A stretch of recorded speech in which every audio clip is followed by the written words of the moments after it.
بسم اللہ الرحمن الرحیم۔ السلام علیکم ویورز اور اسٹوڈنٹس، آج بی اے پوئٹری کی جو پوئم ہم پڑھیں گے اس کا موضوع بہت ہی سنجیدہ، زبردست اور غور و فکر پر مبنی ہے، اور اس کا تعلق شاہ و گدا، امیر و غریب، حاکم و محکوم، ادنا و اعلیٰ، طاقتور و کمزور، چھوٹے بڑے، upper class, middle class, lower class, سب کے ساتھ ہے۔ خدا کا انکار کرنے والے تو دنیا میں موجود ہو سکتے ہیں، مگر اس کا انکار کوئی بھی نہیں کر سکتا۔ سب کا اٹل یقین ہے کہ یہ ہے۔ جب یہ آتی ہے تو کوئی اس سے بچ نہیں سکتا۔ لاکھ احتیاطوں اور تدابیر کے باوجود کوئی اس کو روک نہیں سکتا۔ یہ ہو کر رہتی ہے۔ پہلے پوئم کی ٹرانسلیشن کرتے ہیں۔ پوئم کا نام ہے because I could not stop for death, کیونکہ میں موت کے لیے نہ رک سکی۔ اس کو رائٹ کیا ہے ایملی ڈکنسن نے۔ Because I could not stop for death, کیونکہ میں موت کے لیے نہ رک سکی، یعنی میں اپنے ڈومیسٹک ورکس میں، ڈیلی کے روزمرہ کے کاموں میں مصروف رہتی تھی، اور میں نے کبھی موت کے بارے میں سوچا بھی نہیں تھا۔ ہی کائنڈلی اسٹاپ فار می، وہ ازراہ شفقت، ازراہ مہربانی خود میرے لیے رکی۔ دا کیریج ہیلڈ، بگی، گاڑی، کوچ رکی، but just for our sales, لیکن صرف ہمارے لیے، اینڈ امورٹیلٹی، اور بقا کے لیے۔ آر سیلس یہاں پہ پوئٹس کے لیے، شاعرہ کے لیے ہے، اور موت دونوں کے لیے یہ پروناؤن یوز کیا گیا ہے، آر سیلس۔ وی سلولی ڈرو، ہم آہستہ آہستہ چل رہے تھے، یعنی جو بگی تھی، جو کوچ تھی، وہ آہستہ آہستہ چل رہی تھی۔ ہی نیو نو ہیسٹ، اسے کوئی جلدی نہیں تھی۔ And I had put away my labour and my layer too, and I had put away, اور میں نے ایک طرف رکھ دی، مائی لیبر، اپنے تمام کام، اینڈ لیئر، اور فرصت بھی، یعنی کہ میں اپنے جب ڈیلی کاموں میں، روزمرہ کے کاموں میں مصروف تھی، تو میں نے وہ سارے کام چھوڑ کے ایک طرف رکھ دیے، کیونکہ جو موت کا آنے کا انداز تھا، جو اس کی شفقت تھی، مہربانی تھی، اور جس انداز میں وہ آئی تھی، وہ سیویلائز تھی، تو میں نے ہر کام ایک طرف کر دیے، چھوڑ دیے، اور اس کے ساتھ چل پڑی۔ فار ہر سیویلٹی، اور اس کی پلائٹنس کی وجہ سے، اس کے مہذب پن کی وجہ سے، اس کی شائستگی کی وجہ سے، تو میں نے کیا کیا، اپنے تمام کام، اپنی تمام مشقت، اور اپنی تمام لیئر، فرصت، وہ سب کے سب ایک طرف رکھ دیے۔ وی پاس دا اسکول، ہم اسکول کے پاس سے گزرے۔ ویئر چلڈرن اسٹوو، جہاں بچے تفریح کے دوران کھیلتے تھے۔ ایٹ ریسیس، تفریح کے دوران کھیلتے تھے، مصروف تھے، کھیل رہے تھے۔ ان دا رنگ، دائرے کے اندر۔ We pass the field of gazing grain, ہم کھیتوں کے، اناج کے کھیت کے پاس سے گزرے۔ We pass the field of gazing grain, gazing کہتے ہیں کسی چیز کو غور سے دیکھنا، مسلسل دیکھنا، کانسٹنٹلی دیکھنا، اسے کہتے ہیں گیزنگ۔ تو جب ہم زندہ تھے تو کیا تھا کہ ہم کھیتوں میں جاتے تھے، ان کو دیکھتے تھے۔ اب وہ گیزنگ گرین بنا، اب وہ ہمیں دیکھ رہا ہے، ہم گیزنگ گرین کے کھیتوں کے پاس سے گزرے، یعنی وہ کھیت ہمیں دیکھ رہے تھے۔ وی پاس دا سیٹنگ سن، ہم غروب ہوتے ہوئے سورج کے پاس سے گزرے۔ یہ یہاں پہ جو سیٹنگ سن ہے، یہ سمبل آف ڈیتھ ہے۔ Rising sun symbol of life ہے۔ اور رادر ہی پاسڈ اس، اب وہ شاعرہ کو یاد آیا ہے، وہ کہتی ہے کہ ہم غروب ہوتے ہوئے سورج کے پاس سے نہیں گزرے، بلکہ اور رادر، یا یوں کہیں ہی پاسڈ اس، وہ ہمارے پاس سے گزرا، یا سورج نے ہمیں دیکھا۔ دا ڈیو ڈراپس، شبنم کے قطرے، کویورنگ، ٹریمبلنگ، کانپ رہے تھے، کپ کپی تاری تھی، یعنی کہ اتنی سردی تھی کہ شبنم کے قطرے بھی کانپ رہے تھے۔ اینڈ چل، اور سردی، یعنی بلا کی سردی تھی، یعنی اس وقت جب ہم کوچ میں سوار جا رہے تھے تو اس وقت بہت شدت کی سردی تھی۔ فار اونلی گوسمر، کیونکہ جو میں نے گوسمر پہنا ہوا تھا، یہ ایک بہت ہی باریک، فائن، عمدہ قسم کا یہ کپڑا ہے، تو اس کا کاسٹیوم بنا ہوا ہے، ڈریس بنا ہوا ہے۔ مائی گون، میرا جو ڈریس تھا، کاسٹیوم تھا، وہ گوسمر کا بنا ہوا تھا، جو ہے بہت ہی باریک کپڑا اور فائن قسم کا ہے. مائی ٹپٹ، ٹپٹ کہتے ہیں یہ مفلر کو یا گلو بند کو. اونلی ٹیول، اور ٹیول کہتے ہیں یہ ایک باریک جالیدار کپڑا ہے جس سے نقاب یا ڈریس بنائے جاتے ہیں. تو شاعرہ کہتی ہے کہ میں نے گوسمر کا گاؤن پہنا ہوا تھا اور میرا ٹپٹ اور ٹیول یہ بھی بہت باریک کپڑے کے بنے ہوئے تھے، جس کی وجہ سے وہ میں شدت کی سردی محسوس کر رہی تھی. وی پاسڈ بیفور اے ہاؤس، ہم ایک گھر کے سامنے رکے. پاسڈ کہتے ہیں رکنا تھوڑی دیر کے لیے. That seemed a swelling of the ground, جو زمین سے ایک ابھار سا معلوم ہوتا تھا، دکھائی دیتا تھا. وہ گھر کیا تھا؟ یہ ایک ابھار سا دکھائی دیتا تھا، جیسے یہ قبر بنی ہوتی ہے، گریب بنی ہوتی ہے، اس کا ایک ابھار سا ہوتا ہے. اس کو اس نے کہا کہ a house that seemed a swelling of the ground, the roof was scarcely visible, اس کی چھت بمشکل ہی دکھائی دیتی تھی. اسکارسلی بمشکل ہی، ویزیبل دکھائی دیتی تھی.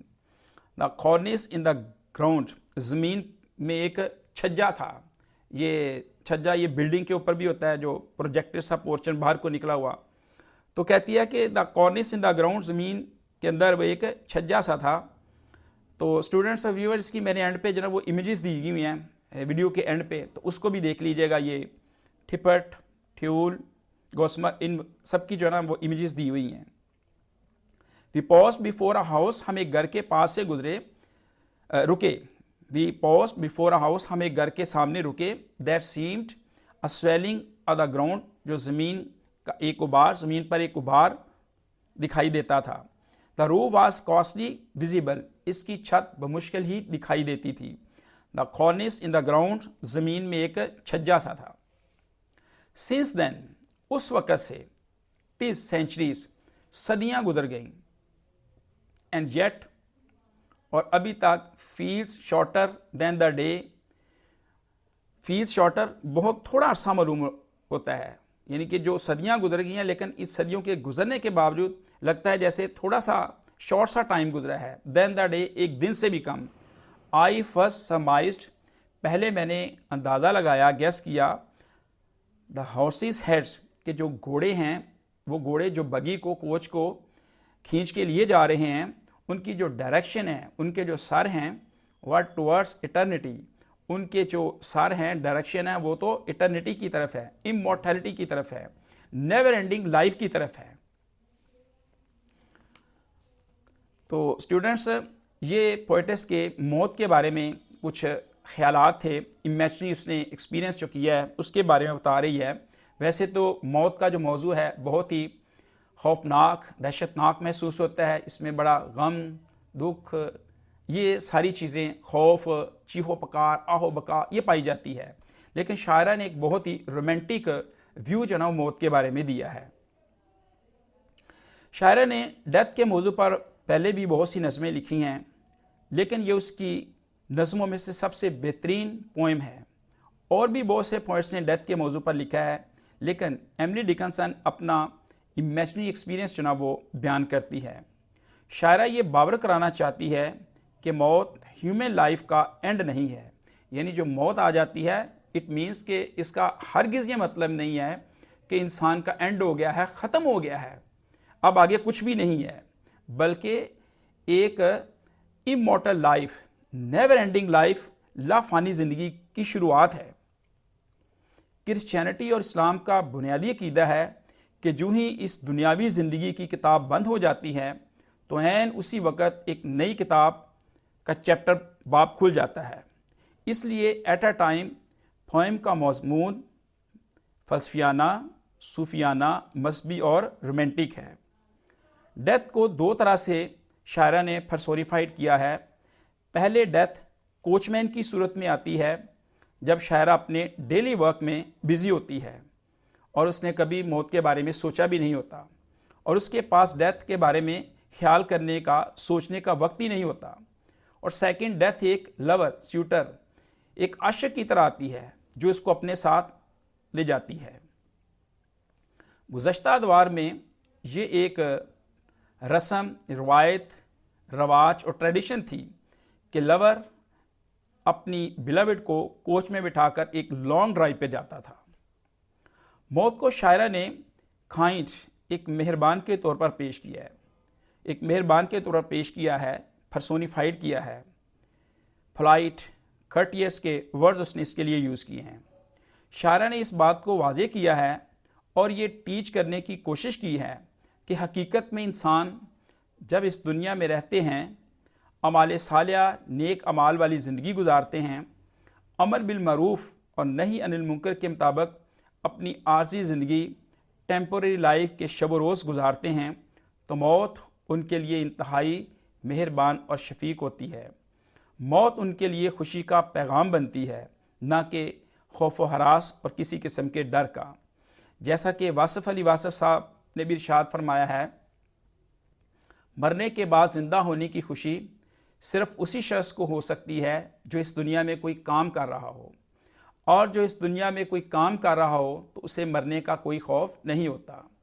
تو یہ تھے واصف علی واصف کے الفاظ۔ کیا ہی خوبصورت فرمایا کہ جو اس دنیا میں کوئی کام کر رہا ہو، کوئی اچھا کام کر رہا ہو، اعمال صالحہ کر رہا ہو، اللہ کو راضی کرنے والے کام کر رہا ہو، تو پھر اس کو مرنے کا بھی کوئی خوف نہیں ہوتا۔ موت اس کے لیے خوف کا پیغام نہیں لاتی، بلکہ مسرت کا، خوشی کا پیغام لاتی ہے۔ مارک ٹوائن نے بھی کیا ہی خوب کہا ہے، آؤ آج سے ہم عہد کریں، آؤ آج سے ہم عہد کریں کہ ہم اس طرح زندگی بسر کریں گے کہ جب ہم پر موت بھی غالب آ جائے تو ہمیں پیدا کرنے والا بھی افسردہ ہو جائے۔ اللہ والے بھی جو اپنے مالک سے لو لگائے رکھتے ہیں، وہ بھی کہتے ہیں، موت کیا آ کے تجھے فقیروں سے لینا ہے، موت کیا آ کے تجھے فقیروں سے لینا ہے، مرنے سے پہلے ہی یہ لوگ تو مر جاتے ہیں۔ یعنی وہ موت کے انتظار میں ہوتے ہیں، ہر وقت موت کے انتظار میں ہوتے ہیں، کیونکہ انہوں نے زندہ ہوتے ہوئے ہی زندگی جو ہوتی ہے نا وہ اپنے خالق کے حوالے کر دی ہے، لہذا انہیں مرنے کا کوئی ڈر نہیں ہوتا۔ In the end, don't forget to like, share and subscribe the channel. Allah Hafiz. Assalamu alaikum.